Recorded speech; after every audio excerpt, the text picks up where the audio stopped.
Rockefeller Plaza. And a good morning to you. Welcome, Craig Melvin here, alongside Chanel Jones, Dylan Dreyer, of course, and thank you for joining us on this Martin Luther King Jr. Day. Here's a live look here. I believe we've got a live picture of the memorial there in Washington, D.C., the monument there on the plaza in Washington. It's a day to honor the civil rights icon. It's also a day to reflect on his message and the dream that he shared more than 5 decades ago at the March on Washington. I have a dream that one day this nation will rise up and live out the true meaning of its creed. We hold these truths to be self-evident, that all men are created equal. I have a dream that my 4 little children will one day live in a nation where they will not be judged by the color of their skin, but by the content of their character. I have a dream today.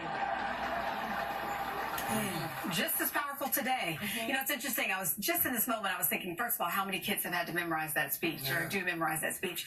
And also, I remember taking a class at Northwestern University. It was a speech writing class, right? And they used that speech, among others, as examples. And they nuanced it and broke it down into the cadence and why it was so effective. And I thought for him in that moment, it was just, this is what he does. Yeah, you can't really break it down into the, the nuances. And at its surface, I mean, the message is love. The whole thing is just love is better than hate. Absolutely. Undeniably, that speech, one of the, I'd say, 3 or 4 most consequential speeches in the history of this country. But we were talking about this during the last hour. There was a letter that he wrote several months before that speech, a letter from Birmingham jail that I don't think gets as much attention as it deserves. It was this letter that King wrote to some clergymen in Birmingham who were questioning his methods during the time, the civil disobedience, the protests. And these clergymen basically were trying to encourage him through a letter to go the route of the courts, to use the court system. And King said no. And in this letter that he wrote that became public, obviously, it was an op-ed essentially, he explained why nonviolent resistance was the only way.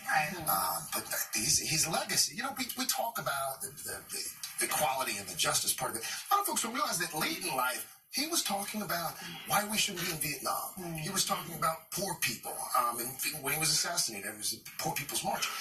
I think some of that also gets lost because we do focus, and rightfully so much on that speech. No, I think you're right. And I also think it's interesting to note, and we mentioned it a little earlier this morning, in cities all across the country today, small and large, there are parades and community parades and day of service, different commemorations. So I'm hoping, especially in this climate, that we can just push a pause button today. And like you said, day of service, kindness, all the things that we know are the right thing to do. You know what else we should do today? What? We should hug it out. Why is that? You know why? Why? Only because that's also a holiday today. It's National Hugging Day. Did we make that up? I've never heard National Every day is a day. Okay, fine. Yes. Are you a big hugger? Yeah, I guess I am. Really? We both do the same thing. We both don't.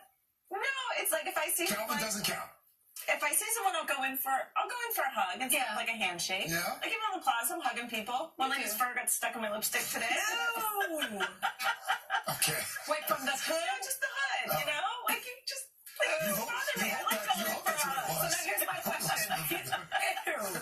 So when someone hugs you or you go to hug someone else, think to yourself, how long do you stay there? Oh, that's true too. Average hug? Do you know the average length? I saw the answer. Did you see the answer? No, I didn't. What do you I think? actually didn't. I'm going to close your eyes to count? I'm counting. I'm imagining a hug. I think a second and a half. I think it's 3.17 seconds. 3.17 seconds. That's a little long. Yeah. It's like 3 Mississippis, right? Yeah. 1 Mississippi, that's a long 2 time. Mississippi, 3 Unless it's Mississippi. an old friend. You ever hug someone and it goes on a little longer, but you can't, like, you don't Same with a handshake. Yeah. And some people will have the whole conversation with you holding your hand and then pull it back. Now, it's rude to pull it back. I don't mind hugs, and my kids do this. They don't like hugs. They go to the back. I just don't want you to embrace me from the back. Like, I don't want your hand. Like, you don't want to be caught off guard. Embrace sounds a little. Is that a problem? behind you. I don't like it.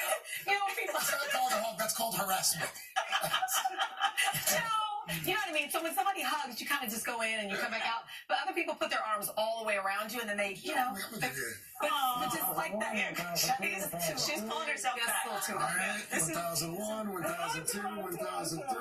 Too long. Trying to get your foot in your mouth there. No. It was fine. It looked like a clean hood. You had an exciting weekend with your pets yesterday, too. It's a big. I never stay up for the end of anything, and this was one of those things where my heart was racing. I mean, at the end of the Pats game, because I really didn't know who was going to win. You knew who was going to win. Well, you